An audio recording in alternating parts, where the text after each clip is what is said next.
కథాస్రవంతి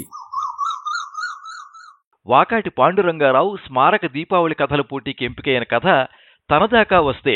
రచన శ్రీమతి KV Sumalatha. వినిపిస్తున్నవారు పప్పు భోగారావు.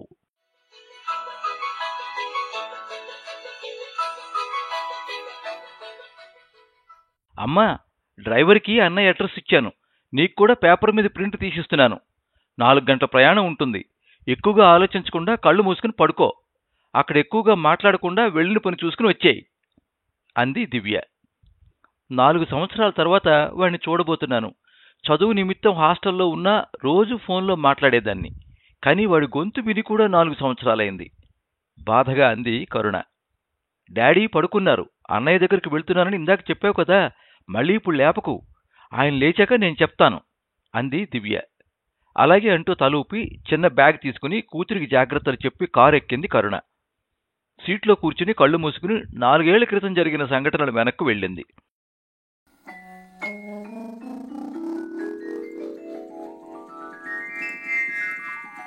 కరుణ, తేజ, దివ్య, ఒక శుభవార్త. నా చిన్ననాటి స్నేహితుడు తన కూతురుతో కలిశాడు. అమ్మాయి కొందనపు బొమ్మలాగా ఉంది. సాఫ్ట్వేర్ ఉద్యోగం చేస్తోంది. వాడి ఆస్తిపాస్తులకు ఏకైక వారసురాలు. పెద్దల పట్ల మర్యాద, సంప్రదాయం అన్నీ వాళ్ళ నాన్నను పోలి ఉన్నాయి. అందుకే వాడికి నా కోడల్ని చేసుకుంటానని మాట ఇచ్చేశాను సంతోషంగా అన్నాడు రాఘవ. మీరు మీ స్నేహితుడి కూతురు పెళ్లికి వెళ్లి కొడుకు సంబంధం ఖాయం చేసుకుని వచ్చారా? ఈ ఏడాదితో దివ్య చదువు పూర్తవుతుంది. ఆడపిల్ల పెళ్ళవకుండా మగపిల్లవాడికి ఎలా చేస్తాం అంది కరుణ. తేజ ఉద్యోగం చేస్తున్నాడు. జీవితంలో స్థిరపడ్డాడు. వాడి పెళ్ళయ్యాక దివ్య పెళ్లి చేద్దాం. అప్పుడు కొడుకు కోడలు మనకు అండగా ఉంటారు అన్నాడు రాఘవ. డాడీ, మీ మాట కాదంటున్నందుకు మన్నించండి. నేను నాతో పాటు చదువుకున్న సహజని ప్రేమించాను. తనకింట్లో సంబంధాలు చూస్తున్నారు. సహజ నా మీద ఒత్తిడి తెస్తోంది.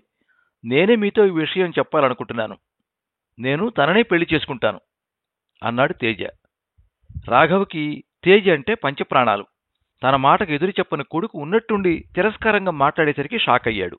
అమ్మాయి వివరాలేంటి తేజ? తేరుకున్నాక అడిగాడు. వైజాగ్లో ఎంటెక్ నాతో పాటే చదువుకుంది.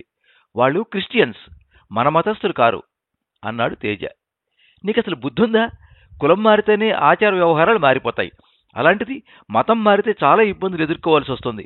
ఈ ప్రేమ దోమ అన్నీ కట్టిపెట్టు అన్నాడు రాఘవ. నో డాడీ, నేను సహజకి మాట ఇచ్చాను. మీరింకా పాత చింతకాయ పచ్చడి మాటలు చెప్పొద్దు కోపంగా అన్నాడు తేజ.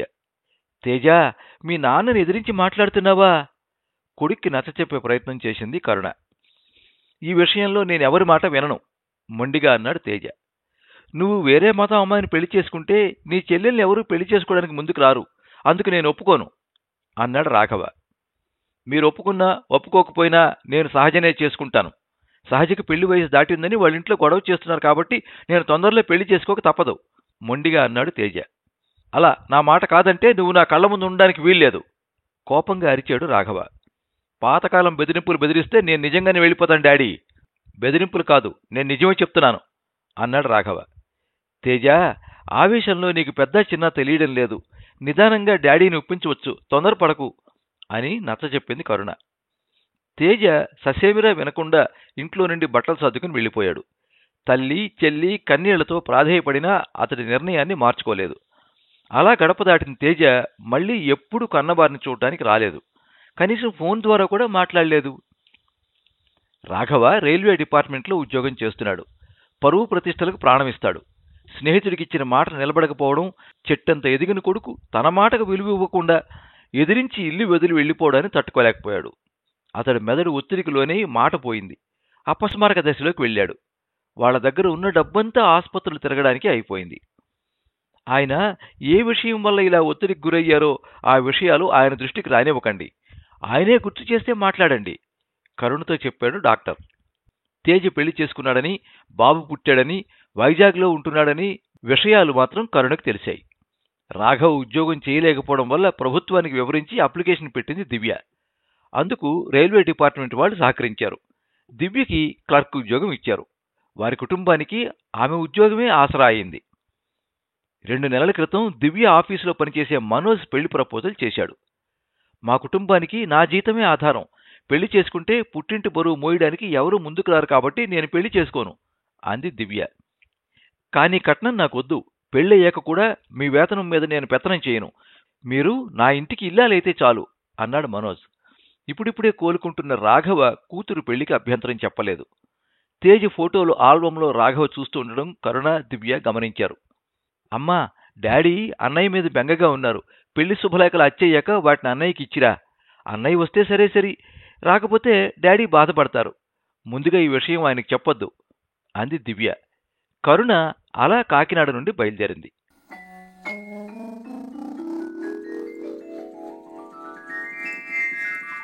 అమ్మా, మీరు చెప్పిన అడ్రస్కి వచ్చేశాం అన్న డ్రైవర్ మాటలకు గతం నుండి బయటికి వచ్చి కారు దిగింది కరుణ. ఫస్ట్ ఫ్లోర్లో 3వ నంబర్ ఫ్లాట్ ముందుకు వచ్చి కాలింగ్ బెల్ నొక్కింది. కాలింగ్ బెల్ మోగుతోంది, ఎవరో చూడు సహజ అన్నాడు తేజ. ఇప్పుడెవరు వచ్చుంటారు అంటూ ఏడుస్తున్న 3 ఏళ్ల బుజ్జితో హాల్లోకి వచ్చింది సహజ.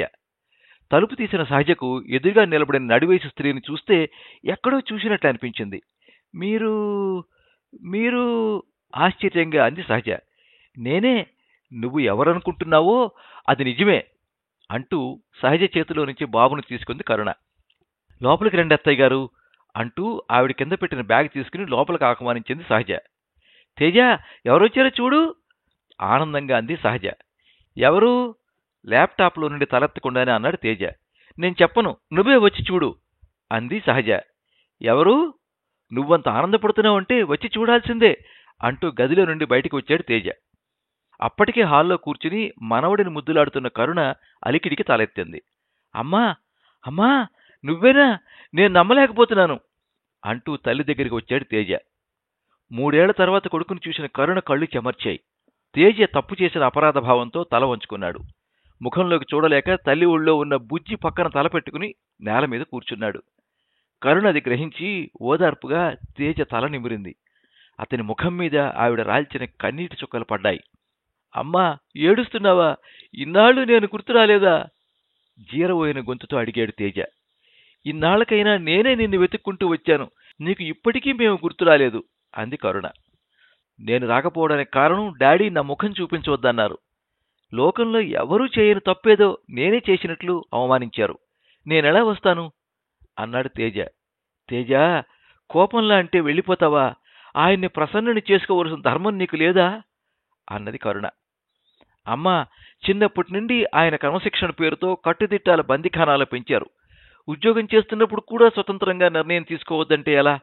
ఆయన చెప్పిన అమ్మాయిని పెళ్లి చేసుకోవాలంటే నా మటుకు ఆయన నియంత్రణ అనిపించారు. పిల్లల ఇష్టాలను గౌరవించడం ఆయన మర్చిపోయారు. అందుకే నేను మళ్ళీ అక్కడికి రాలేదు. కరుణ రెప్ప వాల్చకుండా కొడుకుని చూస్తోంది. ఇంతకీ నువ్వు నాన్నకి తెలిసొచ్చావా? తెలియకుండా వచ్చుంటావు కదూ? ఆయన ఇంకా అలాగే పరువు ప్రతిష్ట అంటూ వేలాడుతున్నారా? దివ్య ఎలా ఉందమ్మా అన్నాడు తేజ. కరుణ సమాధానం చెప్పలేదు. అత్తయ్య గారు, కాఫీ తీసుకోండి. ఎప్పుడు బయలుదేరారో ఏమో చేతిలో కాఫీ కప్పుతో వస్తూ అంది సహజ. కరుణ కోడలి చేతిలో కాఫీ కప్పు అందుకుంది. బాబును తేజ తీసుకున్నాడు. ఈ ఈ ఈ ఈ అంటూ తేజ జుట్టు పీకుతున్నాడు బుజ్జి. బుజ్జి, వద్దురా, జుట్టు పీకద్దు అరుస్తూ అన్నాడు తేజ. నీ పేరు బుజ్జినా? నువ్వు అల్లరి బాగా చేస్తావా బుజ్జి అంది కరుణ. అల్లరి అంటావేంటమ్మా, విపరీతంగా అల్లరి చేస్తాడు ఉత్సాహంగా అన్నాడు తేజ. అయితే ముమ్మూర్తులో మీ నాన్న నోట్లో నుండి ఊడిపడ్డావన్నమాట అంది కరుణ. మొండి వెధవ, చెప్పిన మాట అస్సలు వినడు, తాను అనుకున్నదే చేస్తాడు మురిపెంగా బుజ్జిని చూస్తూ అన్నాడు తేజ. అవునండి, అంతా ఆయనలాగానే చేస్తాడు, అనుకున్నది సాధిస్తాడు వంటగదిలో నుండి వస్తూ అంది సహజ. అత్తయ్య గారు, భోజనం చేసి వెళ్ళండి. వద్దమ్మా, నేను తొందరగా వెళ్ళాలి. నానమ్మ చేయి పట్టుకుని దా దా ఆమె తిను అన్నాడు బుజ్జి. నా బంగారు కొండ అంటూ ఎత్తుకుని ముద్దు పెట్టుకుంది కరుణ. బాబుగా అన్నం పెట్టుకుని రా అమ్మ, నా మనవడికి అన్నం తినిపిస్తాను కోడల వైపు తిరిగి అంది కరుణ. సహజ బాబుకి చిన్న గిన్నెలో అన్నం పెట్టుకుని వచ్చింది. కరుణ వాడిని ఎత్తుకుని తిప్పుతూ కబుర్లు చెబుతూ తినిపించింది. వాడు నానమ్మ దగ్గర పేచీ పెట్టకుండా అన్నం తిన్నాడు. రోజూ అన్నం తినడానికి విసిగిస్తాడు అత్తయ్య గారు, ఈరోజు మీరు పెడుతూ ఉంటే అసలేం పేచీ పెట్టడం లేదు అంది సహజ. మా అమ్మ చేతితో అన్నం చాలా రుచిగా ఉంటుంది, నేను రోజు అమ్మతోనే అన్నం కల్పించుకునేవాణ్ణి అన్నాడు తేజ. బుజ్జికి అన్నం పెట్టాక కరుణ ఒళ్ళు తుడిచి బట్టలు మార్చి ఇక ఆడుకో నాన్నా అంటూ కిందకి వదిలింది. వాడు నానమ్మను వదలకుండా ఎత్తుకోమన్నాడు. వాడు వెళ్ళనని పేచీ పెట్టాడు. సరే నా దగ్గరే ఉండు అని బుజ్జిని ఒళ్ళో కూర్చోపెట్టుకుని మనవడితో ఊసులు చెబుతూ చాలా మురిసిపోయింది కరుణ. ఎప్పుడూ సహజ తరఫు వారే కాని తన తరఫు వారెవరూ ఇంటికి రాలేదు. అదెప్పుడూ తేజకు వెలితిగా అనిపిస్తుండేది. ఈరోజు మొదటిసారి అమ్మ వచ్చింది. బుజ్జిని ముద్దు చేస్తోంది.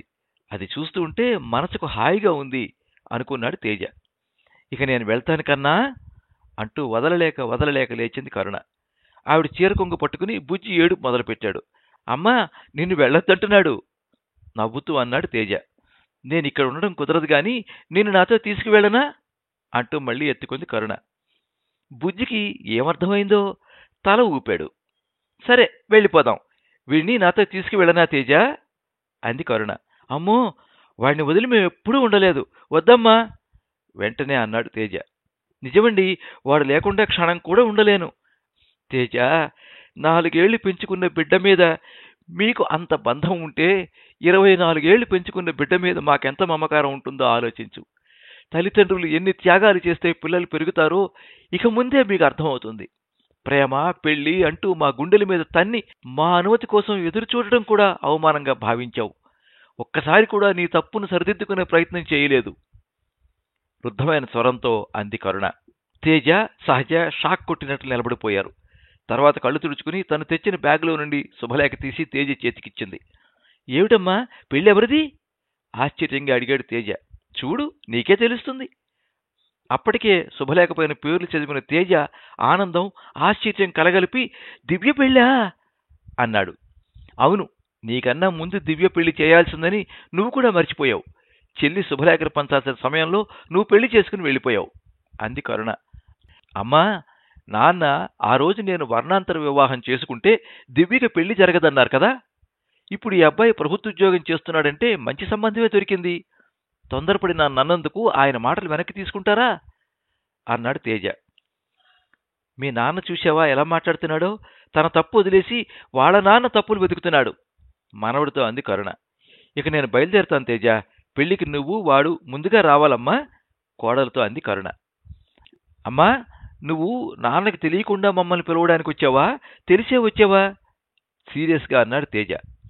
తేజ, నీ మాటల్లో ఆ రోజు ఇంట్లో నుండి వెళ్ళిపోయినప్పుడు నీ ప్రవర్తన ఎలా ఉందో ఇప్పుడు అదే ఆవేశం కనిపిస్తోంది. నువ్వు తప్పు చేసావని ఇన్నాళ్లలో నీకు ఒక్కసారి కూడా అనిపించలేదని కూడా అర్థమవుతోంది. నువ్వు మా ప్రాణ సమానం కాబట్టి నువ్వు మమ్మల్ని వదిలేసిన మేము నీ చెల్లెలి పెళ్లి నువ్వు దగ్గరుండి జరిపించమని చెప్పడానికి వచ్చాను అంది కరుణ. అంటే నాన్న నన్ను పిలవలేదన్నమాట అన్నాడు తేజ. తేజ, నా జవాబుతో నువ్వు మారడం కాదు నాకు కావలసింది. నీలో నిజమైన పరివర్తన రావాలి. ఇంకా పంతం పట్టుకుని అలాగే ఉంటావో లేక కొడుకుగా బాధ్యత నెరవేర్చుకోవడానికి వస్తావో నీ ఇష్టం. ఇక నేను బయలుదేరతాను అంది కరుణ. అప్పుడేనా అన్నాడు తేజ. అతని గొంతులో తల్లి వెళ్లడం ఇష్టం లేదని చెప్పకనే తెలుస్తోంది. అవును, నేను వెళ్ళాలి అని లేచింది కరుణ. ఇంటి బయట ఉన్న కారులో డ్రైవర్ కరుణ కోసం ఎదురుచూస్తున్నాడు. మనవడిని ఒకసారి ముద్దు పెట్టుకుని కళ్ళు తుడుచుకుంటూ కారు ఎక్కింది కరుణ. బుజ్జి నానమ్మ కోసం ఏడుస్తున్నాడు. కారు కదిలి వెళ్ళిపోయింది వాళ్ళని వేరు చేస్తూ. లోపలికి రాగానే సహజ శుభలేఖ చేతిలోకి తీసుకుంది. పెళ్లి ఎవరి తేజ అంది సహజ శుభలేఖ తెరిచి చూస్తూ. తేజ, పెళ్లికొడుకు ఎవరనుకున్నావు? మా బాబాయ్ గారు అబ్బాయి. ఎంగేజ్మెంట్కి పిలిస్తే మీకు ఆఫీసులో వర్క్ ఉందని మనం వెళ్ళలేకపోయాం. శుభలేఖ తీసుకుని ఈ ఆదివారం వస్తామని బాబాయి నిన్నే ఫోన్ చేశారు ఆనందంగా అంది సహజ. ఏమంటున్నావు సహజ? అబ్బాయి మీ తమ్ముడా? మా చెల్లి చాలా బాగుంటుంది, అందుకే చేసుకుంటున్నాడు. నాన్న చెల్లి కోసం ఒక ఫ్లాట్ బంగారం కూడా ఎప్పుడో సమకూర్చారు అన్నాడు తేజ. అదేంటి తేజ నువ్వు చెప్పేది? బాబాయ్ చెప్పింది ఒకటి తప్ప మిగిలినవన్నీ వేరుగా ఉన్నాయి అంది సహజ. ఏం చెప్పారు అన్నాడు తేజ. ఆ అమ్మాయి ఉద్యోగం చేస్తూ కుటుంబాన్ని పోషిస్తోంది. అన్న ప్రేమ వివాహం చేసుకుని ఇంటి నుండి వెళ్ళిపోయాడట. తండ్రికి ఆ అబ్బాయి అంటే ప్రాణం కావడంతో షాక్లోనే బ్రెయిన్లో ప్రాబ్లం వచ్చి మంచం పట్టారట. ఆయన ఉద్యోగం ఆ అమ్మాయికి ఇచ్చారని చెప్పారు. కుటుంబం మంచిది, కట్నం తీసుకోవడం లేదు, పెళ్ళయ్యాక కూడా ఆ అమ్మాయి జీతం పుట్టింటికి ఇస్తుందని కూడా చెప్పారు అంది సహజ. నాన్నకి బ్రెయిన్లో ప్రాబ్లం వచ్చిందా? మాట పలుకు లేకుండా మంచం పట్టారా? ఇదంతా నా వల్లే, నా తొందరపాటు వల్లే ఇలా జరిగింది.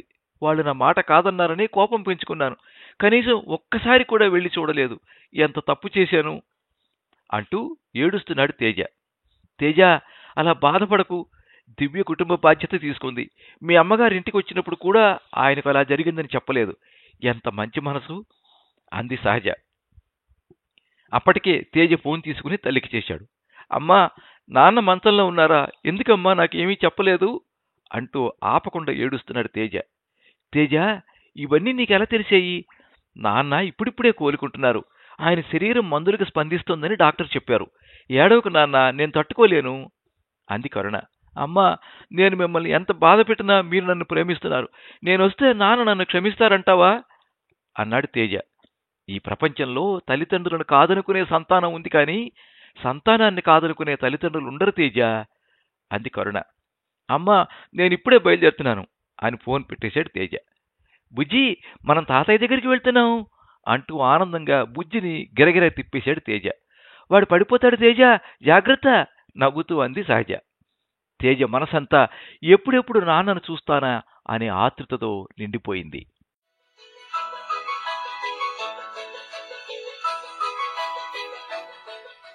మీరింతవరకు తనదాకా వస్తే కథ విన్నారు. రచన శ్రీమతి కెవి సుమలత. వినిపించిన వారు పప్పు భోగారావు. ఈ కథ జాగృతి వారపత్రికలో ప్రచురించబడింది. ఈ కథ మీద మీ అమూల్యమైన అభిప్రాయాన్ని కింద కామెంట్ బాక్స్లో రాయండి. ఈ వీడియోని లైక్ చేయండి, మీ మిత్రులందరికీ షేర్ చేయండి. ఇలాంటి మరిన్ని మంచి కథలు వినిపించడానికి ఈ ఛానల్ని సబ్స్క్రైబ్ చేసుకోండి. పక్కనే ఉండే బెల్ ఐకాన్ని క్లిక్ చేస్తే ఇలా అప్లోడ్ చేసే వీడియోల వివరాలన్నీ కూడా మీకు ఎప్పటికప్పుడు నోటిఫికేషన్ ద్వారా తెలుస్తాయి. ఎప్పుడు మీ అభిమానాన్ని కోరుకునే పప్పు భోగారావు. సర్వే జనాః సుఖినో భవంతు. కథా స్రవంతి.